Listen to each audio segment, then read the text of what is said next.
Welcome to Griffonomics. Glad to be here. Imagine, just for a second, a surgeon having to split a patient's breastbone wide open with a literal thaw. Yeah, a sternotomy. It's a brutal procedure. Exactly. Just cranking the rib cage apart to repair a heart valve that is like the size of a quarter. Right.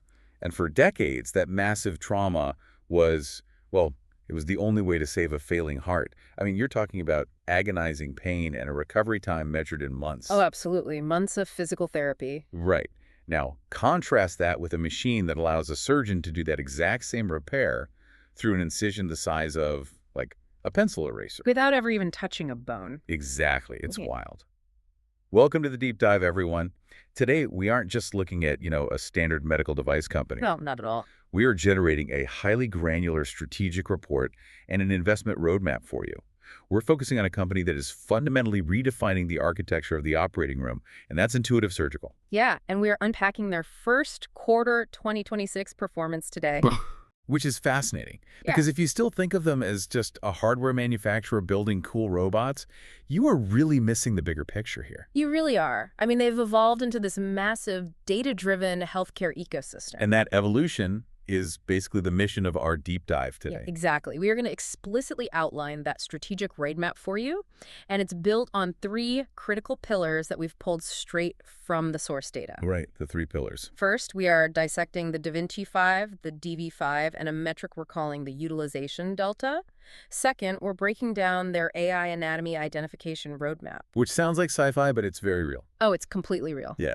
And third, we have to examine the macro insulation that's provided by their staggering 86% recurring revenue model. Yeah, that 86% number is just insane. But to really understand what Intuitive is doing, I think you have to completely reframe how you look at them. I agree. People see a multi-million-dollar, four-armed robot, and they think, okay, they sell big, expensive machines.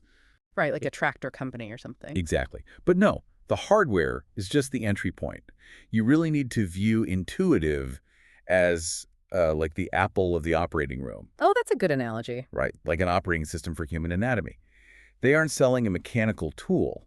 They are selling a proprietary, continuously learning digital map of the human body. And that map is built on the data of over 20 million historical surgeries. 20 million. Yeah. Once that robot is in the operating room, the hospital is locked into this digital and the physical ecosystem that legally and technically no competitor can replicate. Which makes this a very critical moment. I would confidently call this a strategic inflection point for the company and the industry.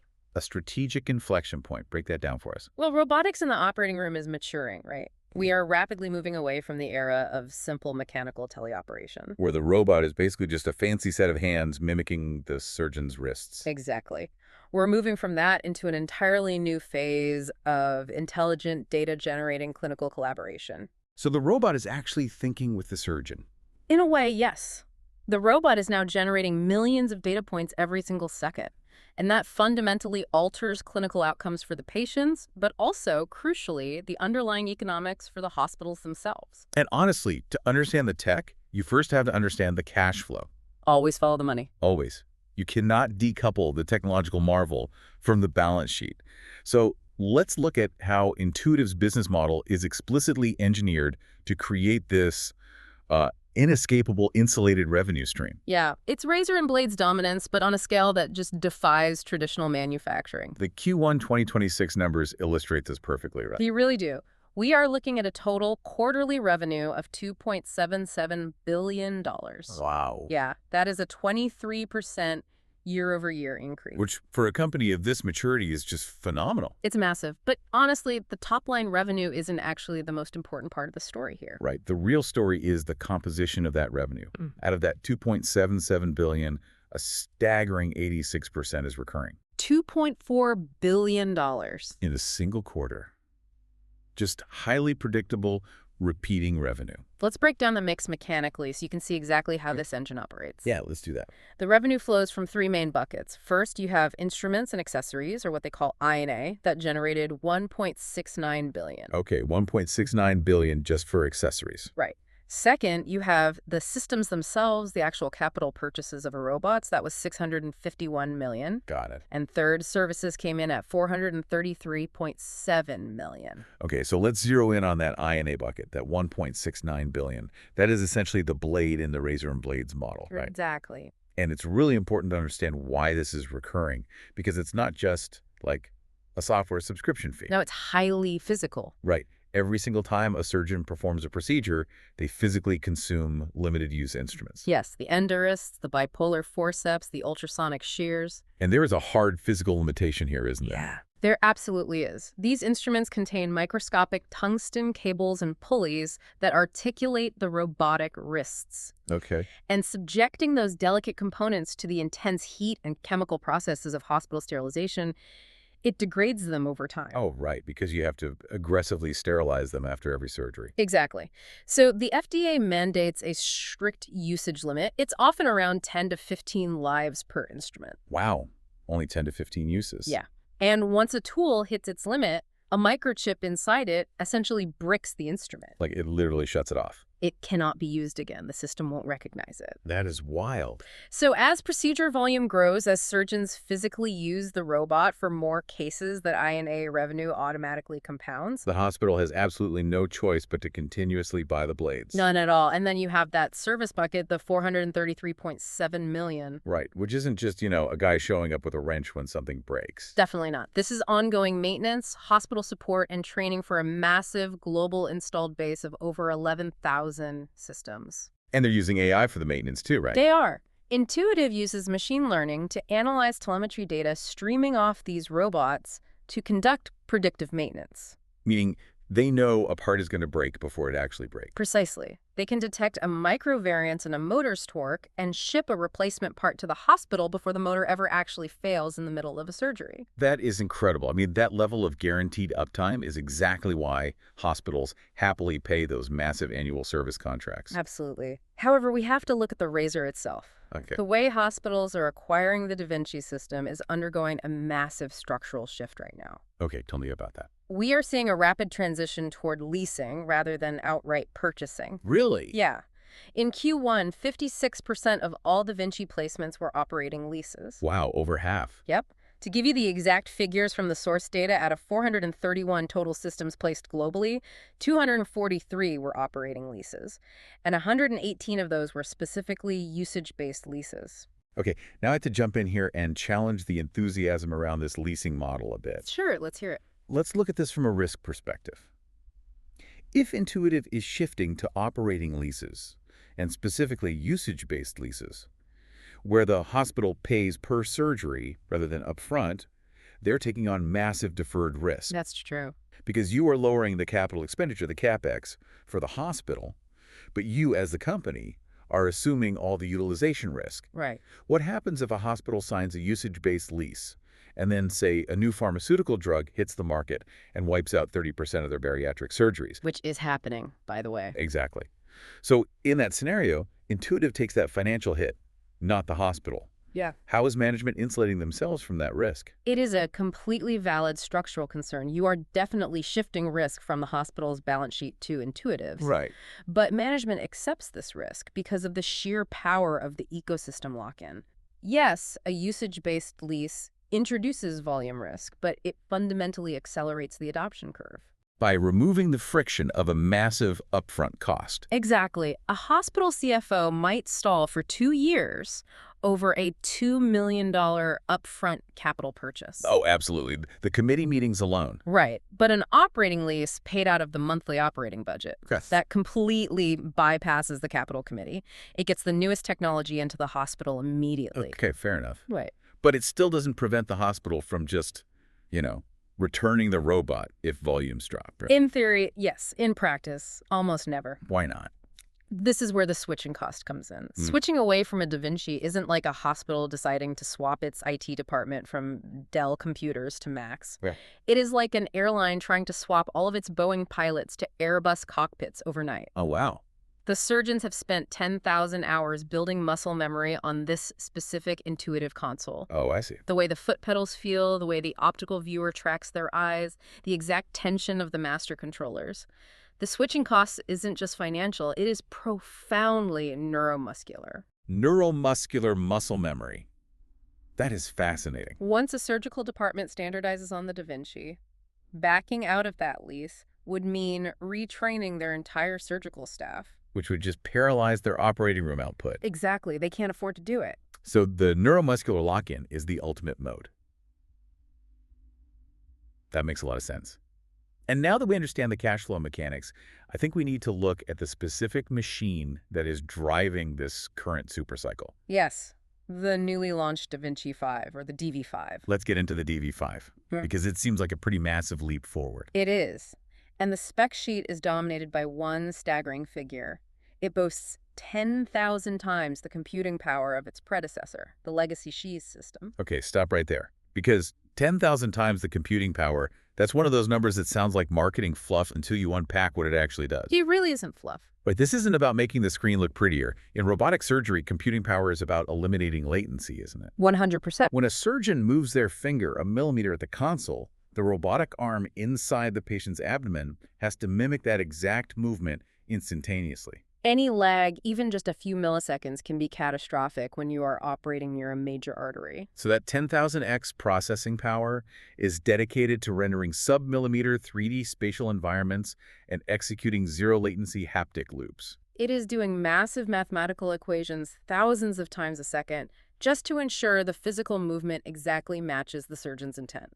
And that computing density is driving incredibly rapid adoption, right? Extremely rapid. Out of the 431 Da Vinci placements in Q1, over half of them, 232 systems, were the brand new DV5. Wow. Yeah, there are already nearly 1,500 of these DV5 systems installed globally, and they're being utilized by almost 13,000 surgeons. But the metric that really matters for our strategic report today is the utilization delta. Yes, the utilization delta. The data shows that DV5 utilization is running approximately 11% higher than the legacy Squeeze system. Which is huge. It is.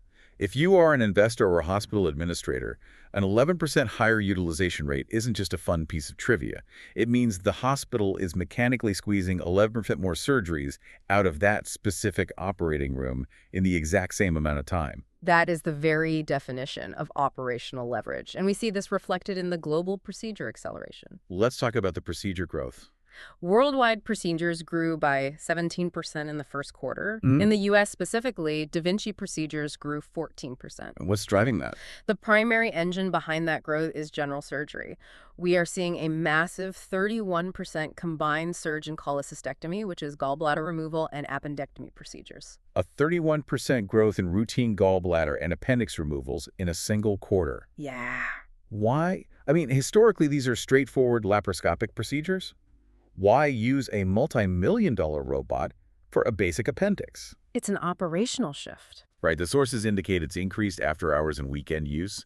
Hospitals are realizing that the robot reduces surgeon fatigue so significantly that they could just keep the lights on and run the operating rooms on Saturdays. Exactly. The ergonomics of the console matter. Furthermore, there is emerging clinical evidence proving that robotic appendectomies are actually yielding better patient outcomes. Oh, absolutely. Lower infection rates, faster discharges compared to traditional straight-stick laparoscopy. But going back to that utilization delta for a second, why does a machine with more computing power translate to an 11% boost in throughput? Right, because the robotic arms themselves don't physically move 11% faster, do they? No, that would be incredibly dangerous. Yeah, you don't want a robot arm swinging around faster inside you. Definitely not. The speed comes from workflow efficiency and eliminating microfrictions. So it's the software? Precisely. The DV5 introduces features like in-console video replay. Oh, this is cool. Imagine a surgeon is in the middle of a complex dissection and they need to review how a specific tissue plane looks, say, 3 minutes ago. Okay. In the old system, they had to physically pull their head out of the console, look at a secondary monitor across the room, talk to a nurse, and then scrub back in. That sounds tedious. It takes time. With the DV5, they can instantly scrub backward through the video feed in a picture-in-picture window without ever lifting their head from the immersive console. It's like having TiVo for your surgery. Exactly. It's exactly like that. Then you add features like network CCM. What's that? It allows the hospital's IT department to process system software updates remotely overnight. Oh, nice. Right, so no more waiting for an intuitive rep to physically show up with a USB drive, blocking out an hour of operating room time during the day. Wow, yeah. So when you remove these frictions, you save, what, 5 to 10 minutes per case? Easily. And if you save 10 minutes a case over 5 cases a day, you've just created an extra hour of operating room time. Suddenly, you have the capacity to squeeze in that extra appendectomy at 6:00 p.m. Exactly. It is the compounding mathematics of efficiency. But the DV5 isn't just speeding up routine general surgeries, is it? It is also triggering a massive strategic return to high-valued cardiovascular surgery. Yes. The DV5 recently received FDA 510(k) clearance for select cardiac procedures. Specifically, things like mitral valve repair and IMA mobilization. Now, there is a fascinating historical arc here that we should touch on. Yeah, because they used to do Horts. They did. Cardiac surgery was actually the very first specialty cleared for the original Da Vinci system way back in 2002. Wow, 2002. Yeah. They have logged over 140,000 robotic-assisted cardiac procedures globally since then. But they pivoted away from it. They did. Due to the technical limitations of those first-generation platforms, things like rigid trocars that really struggled to pivot between the ribs and a lack of a cohesive global training infrastructure, Intuitive strategically pivoted away from the heart. And focused on other things. Right. They focused their empire on urology, like prostatectomies, and gynecology, like hysterectomies. But the heart remained the ultimate prize, because the breastbone is the ultimate anatomical barrier. It really is. To give you some context on IMA mobilization, the internal mammary artery runs right down the inside of the rib cage. It is the gold standard vessel used to bypass a clogged coronary artery. That's right. But to use it, the surgeon has to delicately detach it, mobilize it from the chest wall without damaging it. If you tear the IMA, the bypass fails. And doing that through a traditional sternotomy is just brutal on the patient. And doing it minimally invasively with straight stick laparoscopy is incredibly difficult because of the angles. Right. Exactly. Which is why the DV5 is such a game changer here. Because of the articulation. Yes. The advanced 3D imaging, the hyperarticulation of the wrists, and the enhanced visualization of blood perfusion. It all allows the surgeon to perfectly mobilize that artery and repair valves through tiny intercostal spaces. Literally operating between the ribs without spreading them apart. Exactly. And considering cardiovascular disease remains the leading cause of death worldwide, Right. re-entering the specialty with a platform that's actually capable of handling its immense complexity, it's a massive expansion of their total addressable market. And this transition from the physical hardware to the clinical impact perfectly sets up our next major pillar, which is the data flywheel and the AI roadmap. Yes. Because what exactly is Intuitive doing with that massive computing power, besides rendering video? They are capturing data, oceans of it. Right. The new smart instruments on the DV5 capture 1,000 discrete data points every single second. And the absolute crown jewel of this data pipeline is force feedback technology. Let's unpack force feedback. So force feedback addresses a decades-old biomechanical problem in surgery. When surgeons transitioned from traditional open surgery where their hands were physically inside the patient's body cavity to minimally invasive laparoscopy, they lost their tactile sensation. They literally couldn't feel the tension on the tissue anymore. Exactly. They had to rely entirely on visual cues, watching how the tissue deformed on a monitor to estimate how much physical force they were applying. That seems incredibly risky. It is. But Intuitive solved this through sheer engineering. They integrated highly reliable, scalable piezoelectric sensors directly into the physical pincers of the smart instrument. So the pincers themselves can feel. Essentially, yes. These sensors measure the exact mechanical resistance of the tissue, but they don't just capture the data, they feed it back to the surgeon in real time. How do they feel it in their fingers? They see it. They display this data using an FDA-cleared force gauge right inside the surgeon's 3D viewer. It essentially looks like a speedometer, displaying the exact force applied to the tissue on a scale of 0 to 6.5 newtons. Okay, 0 to 6.5 newtons. But what is the clinical significance of that? I mean, why does a speedometer for tissue matter? We have to look at the biological mechanics of tissue trauma. Yeah. When a surgeon grips a piece of bowel with too much force, even if they don't tear it, they crush the microscopic capillaries. Oh, yikes. Yeah. This causes localized ischemia, a lack of blood flow, which triggers a massive inflammatory cascade. The tissue swells, the patient experiences way more post-operative pain, and their recovery is delayed. And the data actually proves that this force feedback mitigates that trauma. It does. Studies presented at the annual SAGES conference and then published in the American Journal of Surgery demonstrated that giving surgeons this objective, real-time force gauge consistently results in them applying lower peak forces to the tissue. So it objectively reduces unseen tissue trauma. Precisely. It paves the way for fundamentally gentler surgeries without negatively impacting other critical metrics like extending the total operative time or hospital stays. It really is the perfect marriage of hardware sensors and software interface improving a biological outcome. It is. But the Da Vinci system isn't the only platform getting smarter. We have to discuss the Ion and the luminal system. Oh, the Ion is fascinating. This is Intuitive's robotic-assisted bronchoscopy platform. It is an ultra-thin, fiber-optic, shape-sensing catheter designed to navigate deep into the incredibly complex branching pathways of the lung periphery. Specifically to sample early-stage cancer lesions. Right, and the Ion is experiencing explosive adoption.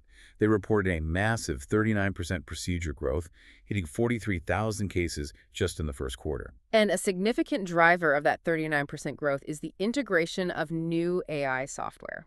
Okay, break that down. The FDA recently cleared a software update for the Ion that addresses one of the most frustrating clinical challenges in pulmonology. It's a phenomenon known as CT-to-body divergence. Okay, let me try to explain CT-to-body divergence with an analogy because the physics of the human lung make this incredibly difficult to visualize. Go for it. Think about using the GPS navigation on your phone. You input your destination, and it maps out a static route based on satellite data.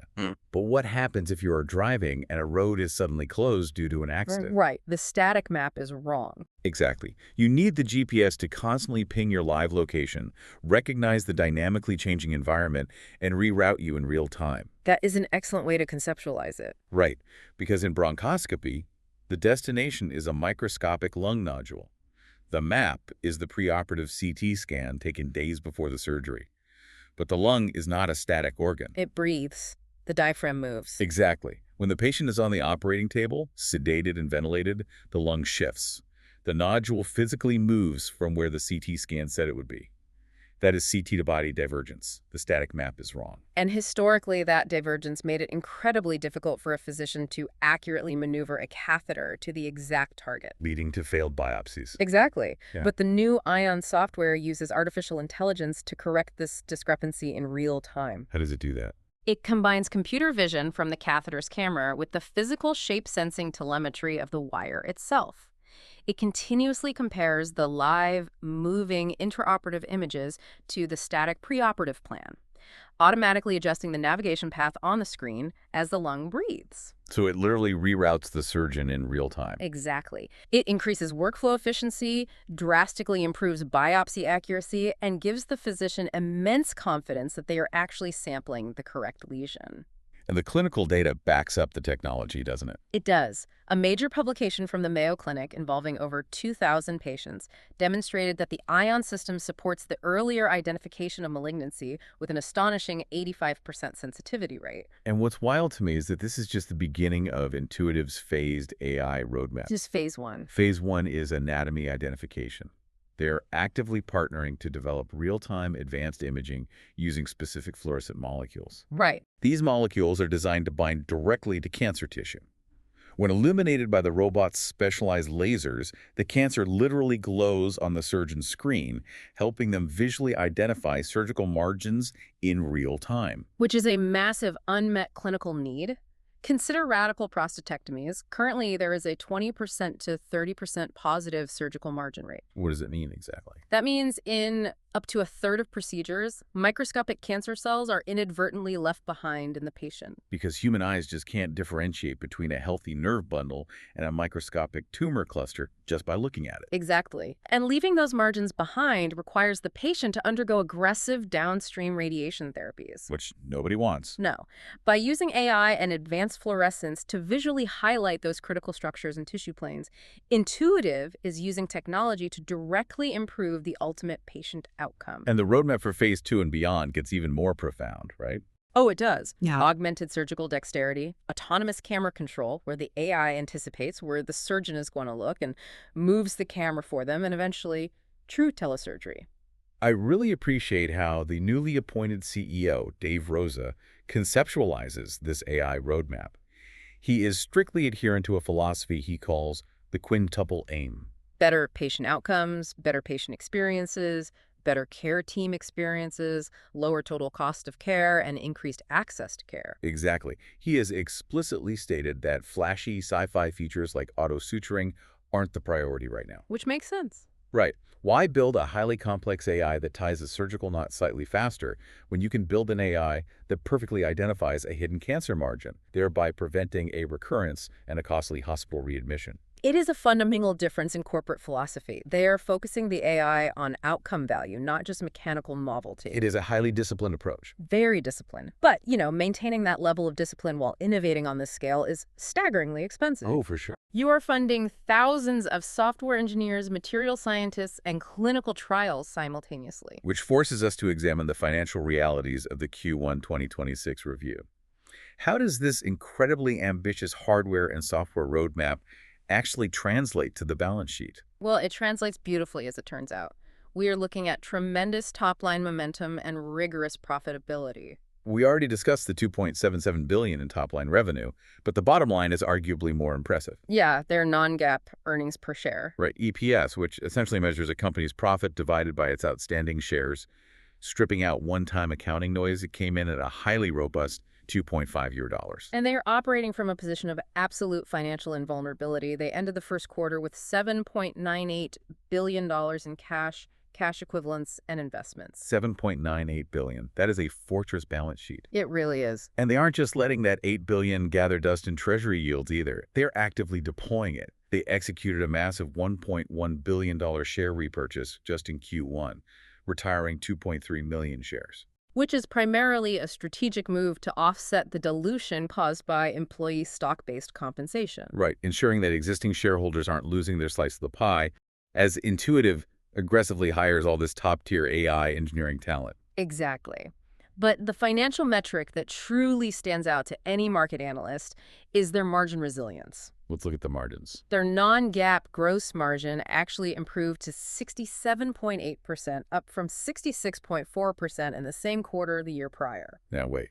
Let's really scrutinize this, because mechanically that seems contradictory. How so? The CEO himself described the current global supply chain as a Western bar fight. He did say that. They have to source over 10,000 highly specialized, distinct raw components to build a single Da Vinci robot. They're eating significantly higher global freight costs. They are absorbing volatile semiconductor memory costs. And on top of all that, management explicitly stated they absorbed a full 1% hit, a 100 basis point drag to their gross margin, purely from international tariffs. Right. So how is it mathematically possible in that brutal macroeconomic environment for their gross margins to actually expand by 140 basis points? It is a testament to extraordinary operational leverage. Okay, explain that. Well, gross margin measures the percentage of revenue left over after subtracting the direct costs of manufacturing the product. Intuitive achieved this expansion by relentlessly optimizing their manufacturing operations and leveraging their massive fixed overhead across a higher volume of sales. So the economy of scale, basically. Exactly. But the true secret weapon behind this margin expansion is the economics of the DV5 rollout. Right, because usually a new product kills your margins initially, doesn't it? Almost always. Historically, in the medical device industry or any hardware industry, really when a company launches a massive, fundamentally new hardware platform, their gross margins contract severely. Because they have to scale up new manufacturing lines, right? Exactly. They face early yield inefficiencies, and they are paying a premium for new, low-volume components. Right, that makes sense. But Intuitive's engineering and operations teams executed the launch so flawlessly that the brand new, vastly more complex DV5 almost immediately achieved contribution margins comparable to the mature, highly optimized legacy SHE system. That is insane. That kind of immediate profitability on a next-generation hardware platform is an astonishing operational feat. And it gives management supreme confidence looking forward.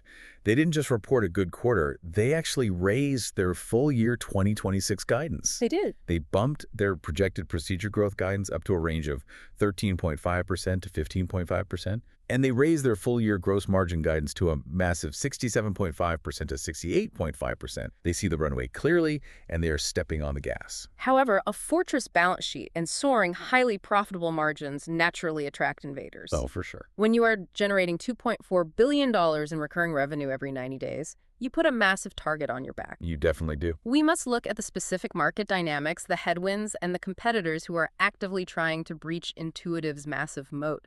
So Intuitive is sitting on an $8 billion cash fortress. In the medical tech world, blood in the water like that attracts sharks. But the biggest predator right now isn't actually another robotics company, is it? No, it's not. It is pharmaceutical headwinds. Let me throw a stat at you. In the U.S., total bariatric procedures, weight loss surgeries like gastric bypasses and sleeve gastrectomies declined by approximately 10% in the first quarter alone. And the root cause of that massive sudden decline is the explosion of GLP-1 weight loss drugs, medications like Ozempic and Wegovy. Exactly. A weekly injection is threatening a multi-million-dollar surgical robot. When you synthesize how Intuitive's management views competition, it's fascinating. Yeah, they aren't just looking over their shoulder at other mechanical arms. No, they view the pharmaceutical industry as a far more formidable, immediate threat to their surgical volumes. Because mechanically, these GLP-1 drugs mimic a naturally occurring hormone that slows gastric emptying and signals profound satiety to the brain. Patients simply stop eating. Right. If a pill or an injection can achieve 15% to 20% body weight reduction, the patient avoids the immense physical trauma and risk of a bariatric surgery entirely. And bariatric surgery historically constituted a massive portion of general surgery volumes. Massive. But it is not just weight loss. Management explicitly noted advancements in systemic immunotherapies and highly targeted external beam radiation from companies like Varian and Electa. Right, for cancer. These present formidable alternatives to oncological surgeries. If you are a patient with localized prostate cancer, why undergo a robotic prostatectomy with all its inherent risks of incontinence and impotence if a targeted radiation therapy protocol can eradicate the tumor without a single incision? That is the ultimate existential threat to any surgical company, the elimination of the biological need for surgery altogether. Exactly. But of course, there are also specialized entrants building actual hardware to compete directly for the surgeries that remain. The source data notes there are roughly 150 to 200 different groups globally currently exploring or developing robotic platforms. Yes. And the smart competitors are avoiding direct head-to-head competition with the Vinci platform. Why? They know they can't beat Intuitive in complex, multi-quadrant surgeries. The moat is too deep. So they are building entirely different architectural models designed for specific niches. Take Moon Surgical, for example. Good example. They developed a platform called the Maestro system. Instead of the traditional Intuitive setup where the surgeon sits completely removed from the patient at a large console across the room, the Maestro is what they call a collaborative bedside robot. Right. It has a much smaller footprint. It literally stands right next to the surgeon at the operating table, holding the laparoscopic instruments and using AI to automatically track the camera based on the surgeon's movements. And it is specifically designed for low acuity, high volume ambulatory surgery centers, or ASCs. What's the benefit there? Well, these are outpatient centers that do not have the capital budget or the physical floor space for a massive Da Vinci system. By providing a smaller, collaborative robot, Moon Surgical allows these ASCs to perform more routine procedures with fewer staff members, which directly impacts the facility's profit and loss statement. And then you have companies like Capstan Medical who are ignoring general surgery entirely. They are focusing their robotics technology exclusively on structural heart interventions, carving out highly specialized, highly lucrative niches that Intuitive is only just re-entering. Right. So if you are Intuitive, how do you counter this? How do you fight off the low-cost global clones and the highly specialized ASC robot? You deploy a highly calculated tiered pricing strategy. Okay, tell us about that. Intuitive isn't just stubbornly selling the top-of-the-line maximum price DV5 everywhere. In Q1, they strategically placed 34 refurbished SHE systems, which they designate as XIR systems. So they're essentially selling certified pre-owned robots. Exactly. By offering a lower cost, yet highly capable, clinically proven system, they can aggressively defend emerging global markets and cost-sensitive hospital segments like those ASCs from direct, cheap competitors. They are effectively asking the hospital CFO, why would you buy an unproven first-generation clone from a startup? when you can buy a refurbished gold standard Da Vinci backed by our global service network for a similar price point. Exactly. It chokes off the oxygen for lower-tier competitors. And they're also aggressively consolidating their geographic footprint to exert maximum control, right? In Q1, they completed a major strategic acquisition in Europe. They did. They bought out their independent distribution businesses, companies named AbMedica, Abex, and Excellencia Robotica across Southern Europe, absorbing 250 employees directly into Intuitive. This is a critical structural shift. It transitions them from a fragmented distributor model to a direct sales and operations model in Italy, Spain, Portugal, Malta, and San Marino. What's the advantage of that? By removing the distributor middleman, Intuitive captures more profit margin, directly controls the clinical customer experience, and tightly manages the rollout of their digital ecosystem in these key European markets. Okay, so they're utilizing tiered pricing to fend off hardware competitors, they're buying up distributors to lock down Europe, and they are monitoring the GLP-1 threat. But what about the macro environment? There are some major systemic landmines that could destabilize Intuitive's growth. Absolutely. The first major risk is a significant regulatory safety alert issued by the FDA regarding a specific product defect. Yeah, this is serious. The FDA flagged Intuitive regarding their 8mm SureForm 30 gray reload devices. Right. To give you the context, these are surgical staplers.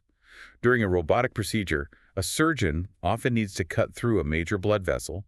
You can't just slice it, the patient would bleed out instantly. No, you definitely can't do that. So you use a stapler, which simultaneously deploys rows of tiny titanium staples to seal the vessel shut on both sides, while a blade cuts the tissue in between them.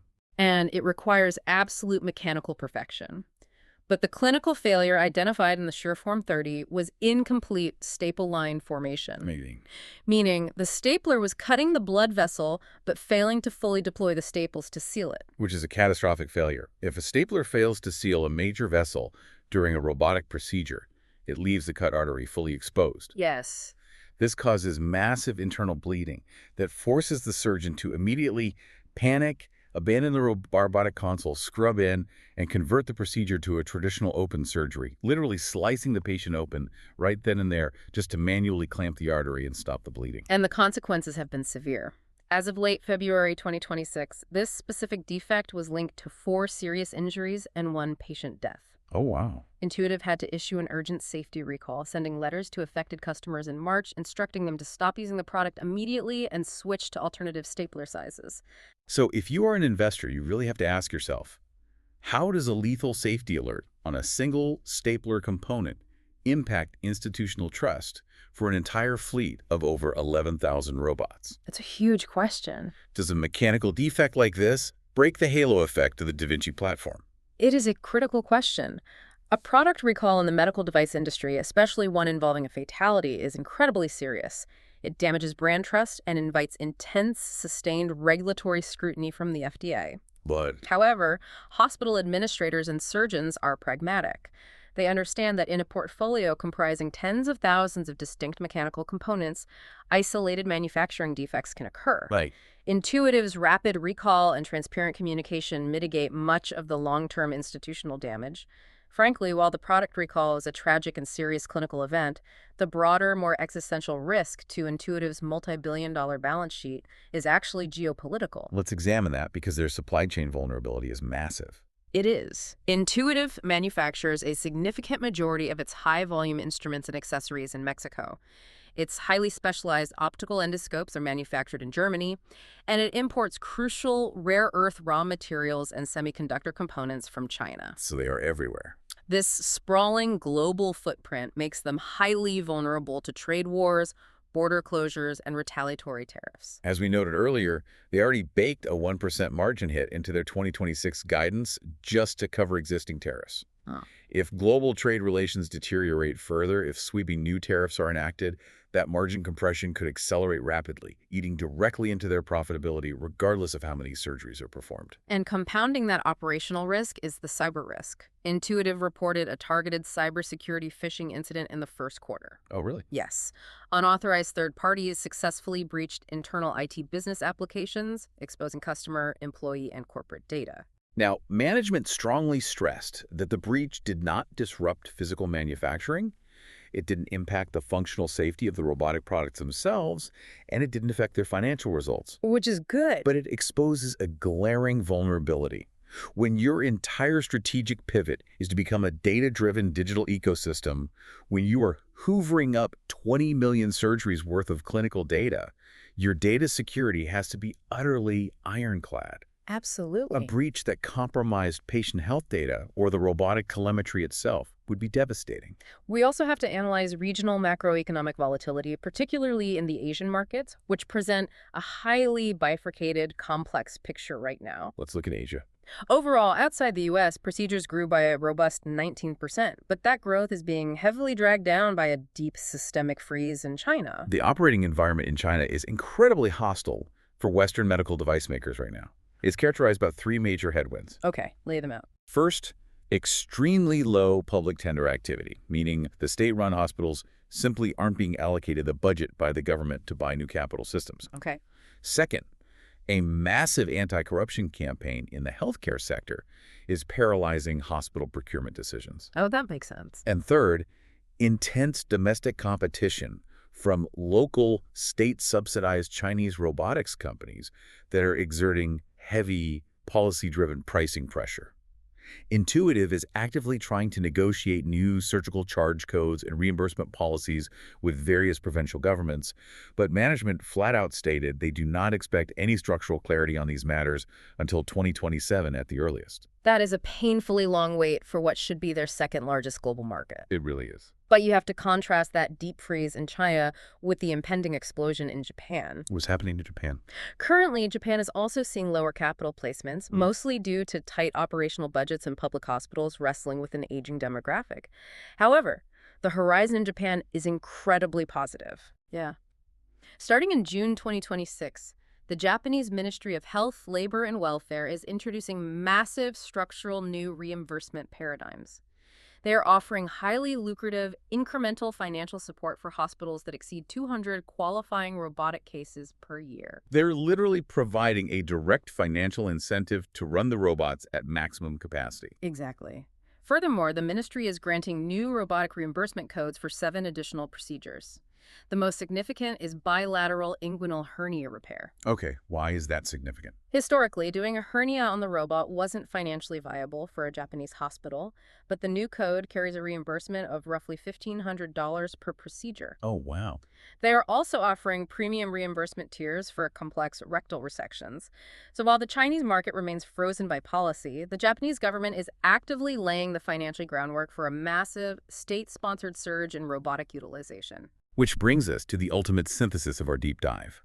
We've traced the evolution of the hardware, we've unpacked the biological mechanics of the AI, we've scrutinized the fortress balance sheet, and we've mapped out the geopolitical and pharmaceutical risks. So, what is the final verdict? When you synthesize every single data point we've explored today, the sheer scale of Intuitive's ecosystem becomes the defining, insurmountable factor. The scale is just massive. We are talking about an active installed base of 11,395 Da Vinci systems and 1,041 ion and illuminal systems worldwide. And guiding this massive, heavily armed ship is a newly transitioned leadership team. Dave Rosa has officially stepped in as CEO, bringing his rigorous focus on the quintuple aim and clinical outcomes. Right. Gary Guthart, the architect who built this empire over the last decade, moves to executive chair to ensure a smooth transition. And crucially, Dr. Jamie Wong, a practicing Da Vinci urologist who intimately understands the neuromuscular demands and clinical realities of the surgeon at the console, has been appointed as the new chief medical officer. Based on the granular strategic report we've constructed, the final verdict for Intuitive Surgical is definitive. They are rated high conviction core growth. High conviction core growth. Yes. With their massive installed base, their escalating margin profile, and a highly active, authorized $20 billion share repurchase appetite, they are structurally insulated. And the reason is simple. Intuitive is no longer just selling a robotic arm. The ecosystem lock-in is profound and permanent. It is fueled by over 20 million historical procedures. Which is staggering. That is 20 million surgeries worth of video rendering, kinematic telemetry, and biological force data that no competitor on Earth possesses. None. That massive data set generates unparalleled AI training models, which in turn create software features like CT-to-body divergence correction that objectively improve patient outcomes. Better outcomes drive more hospitals to buy the system, which generates even more data. It is the ultimate compounding, virtuous cycle. They remain the absolute primary infrastructure play for the entire future of surgical automation. And as we consider that data-driven operating system model, it is vital to remember that knowledge is most valuable when it is applied conceptually. I urge you to think about how this specific flywheel model could disrupt entirely different areas of healthcare. Oh, that's an interesting thought. Could this exact same model of hardware as a service, fueled by massive centralized AI data collection and telemetry, revolutionize radiology? Could it automate pathology? That definitely could. The compounding economic advantage of a closed-loop data ecosystem doesn't just apply to robotic arms, it applies to any field where clinical variation exists and precision is demanded. That is a fascinating perspective on the broader implications of your business model. But as we wrap up this deep dive, I want to leave you, the listener, with a slightly more provocative thought to ponder. All right, let's hear it. We have talked extensively about Intuitive's AI roadmap, how they are phasing in computer vision to identify glowing cancer margins and eventually taking over autonomous camera control and augmented dexterity. Yep. But as the robot gets smarter, as it transitions from a passive tool to an active participant, a massive legal and philosophical question looms over the operating room. The liability question. Exactly. Imagine this scenario. You are in the middle of a complex resection. The robotic system's AI highlights a tissue plane, but its algorithm fails and it misses a microscopic cluster of cancer cells. Okay. Or its autonomous camera tracking makes an automated, unexpected movement that inadvertently causes the surgeon to nick a vein, causing catastrophic bleeding. Who ultimately holds the liability? It's a gray area. Is it the highly trained surgeon sitting at the console who ultimately trusted the machine's readout? Or is it the proprietary AI algorithm and, by extension, the software engineers in California that guided their hand? Under the current legal theory of agency, the surgeon is the captain of the ship.